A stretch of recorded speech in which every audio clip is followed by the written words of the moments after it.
Action video na babasahin ko sa inyo. Grabe. Okay? Ito yung sinasabi ko na minsan, kapag nag-asawa ka, sa halip na pumasok ka sa maayos sa buhay, problema lang pala yung papasukin mo or pinasok mo. Or stress lang pala yung pinasok mo. Okay?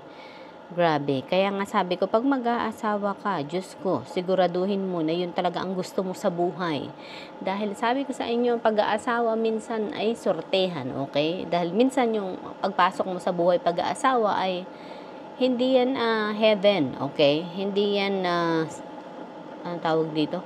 Hindi yan papasok ka sa parang prinsesa life, no. Okay? Ito, basahin na natin yung aking bibigyan ng reaction, okay? Si Mrs. yung nasa abroad, siya yung kumikita ng pera, si lalaki walang trabaho. Okay? Sabi niya, ako ang nag-abroad pero ibang nakinabang ng pinagtrabahuhan ko.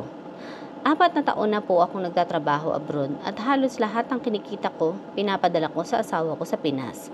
Siya ang naghawak ng ipon namin kasi magaling naman daw siya sa pera. Hindi ako nagdududa noon kasi may tiwala ako sa kanya, wala pa kaming anak.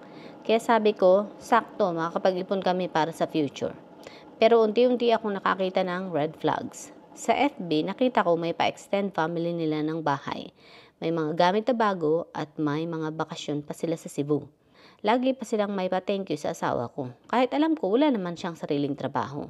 Doon ko naisip saan ang gagaling yung gastos na yun. Yun pala yung perang pinagkatiwala ko sa kanya, ginamit niya para ma-spoiled pamilya niya.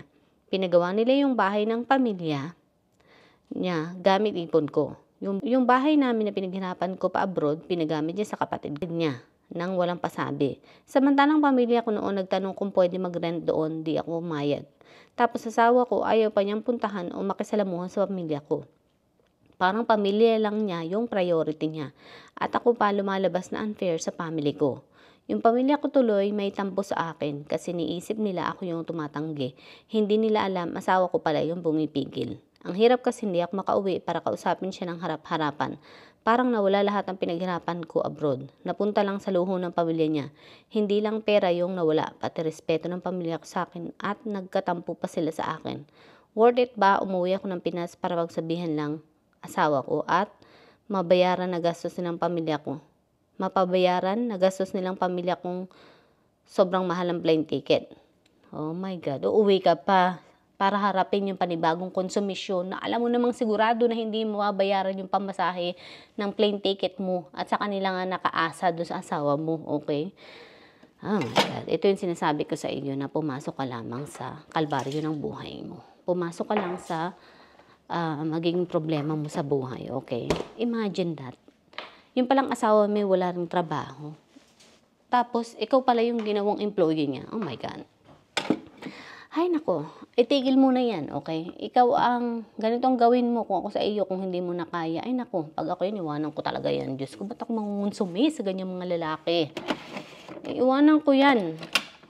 Ikaw ang may kapangyarihan, itigil mo yung padala mo dun sa lalaki. Itigil mo yung padala mo dun sa asawa mo. At ikaw ang mag-ipon ng sarili mong pera, okay? Wala naman pala kayong mga anak, sus Ginoo.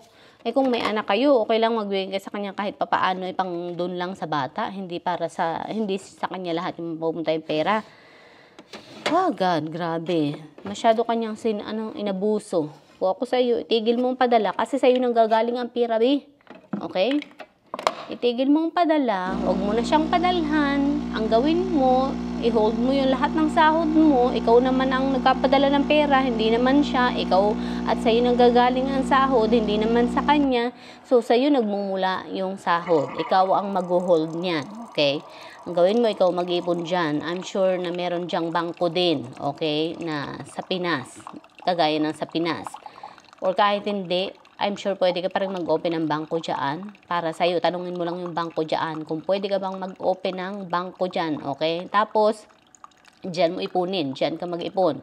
Ipunin mo lahat ng kita mo dyan. Kasi, sabi ko sa iyo, kawawa kapag uwi mo. Pag naghiwalay kayo ng lalaking yan, or pagdating ng panahon na hindi man kayo naghiwalay pero umuwi ka, kawawa ka pa rin. Kasi, hindi niya naipon yung lahat ng pera mo. Pagtanda mo, problema ka pa rin na pera pa rin ang poproblemahin mo kasi inubos niya yung pera mong pinaghirapan sa ibang tao.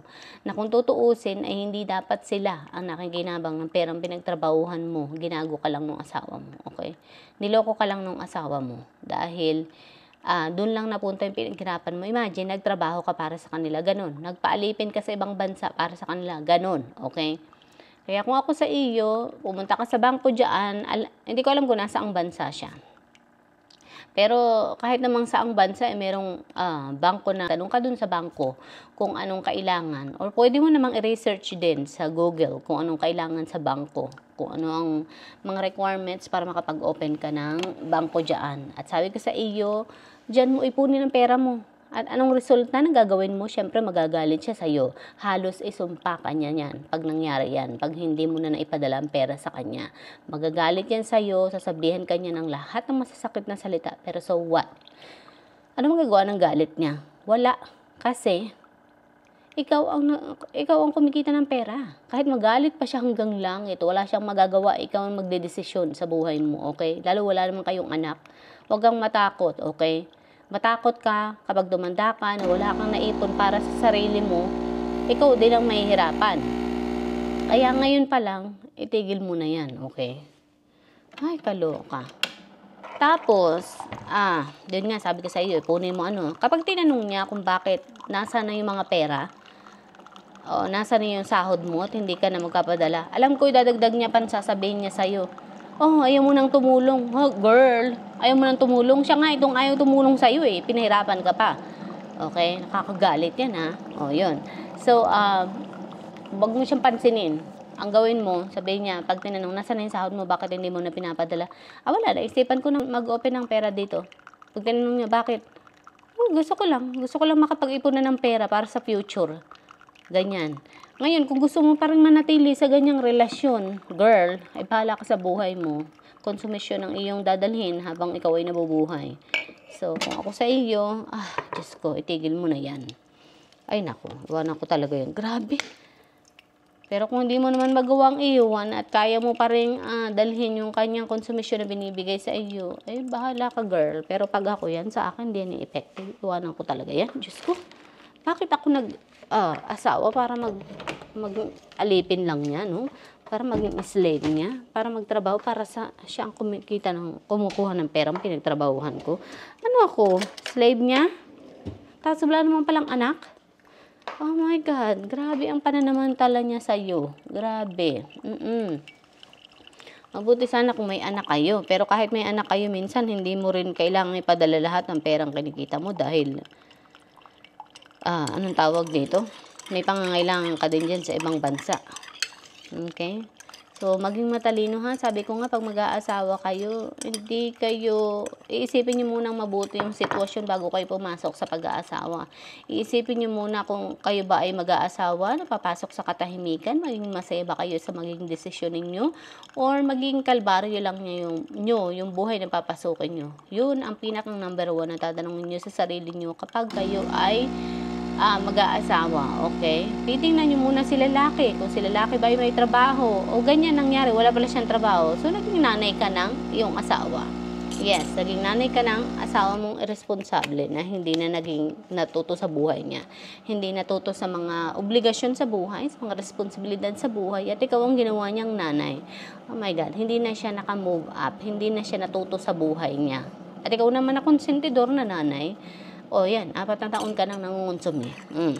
Okay. Sana ay magising ka na sa katotohanan. Alright? So, yun lang.